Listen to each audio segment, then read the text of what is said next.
So they're the 4 steps that we're told about creating success in our life. Set the goal, create the plan, take massive action, and keep going until you achieve it.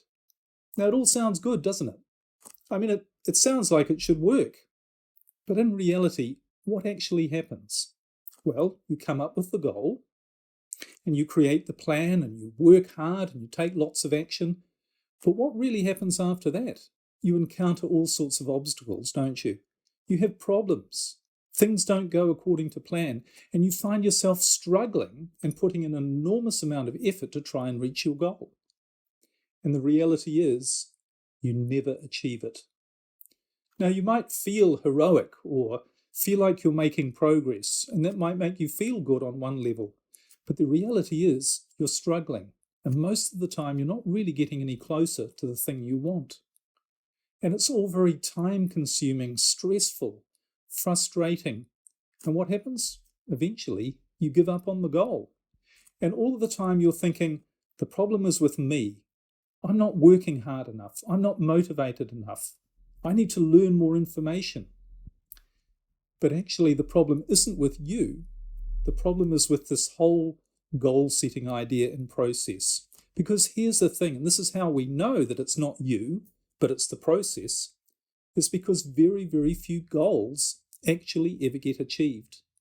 In fact, through my experience working with myself and other people, I'd say, and research backs this up, that about 2 to 3% of all goals that are set ever get achieved.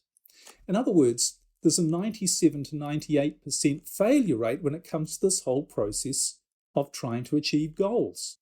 So if there was a process that only had a 2 or 3% success rate, wouldn't you say it's something wrong with the process? Now, of course, no one tells you this, not even the gurus. They tell you that you're the problem, that you need to try harder, that you need to learn more, that you need to do something different, but you need to put in more effort. And if you don't achieve your goal, then you're the failure. And you know, I used to believe this, and I spent so many years of my life being a goal setter and really believing that the problem was me, that somehow all of these other people were achieving all these great goals, but I wasn't. So the problem wasn't about the goal setting, it was I wasn't doing it right and I wasn't putting in enough effort, or there was something wrong with me.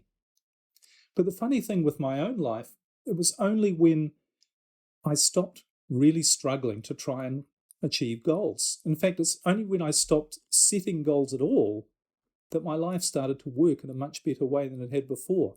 Because before, when I'd been struggling and working hard and writing down all my goals and creating plans and taking lots of action, sure, I achieved some success, but it wasn't real success. It wasn't fulfilling. It didn't make me truly happy.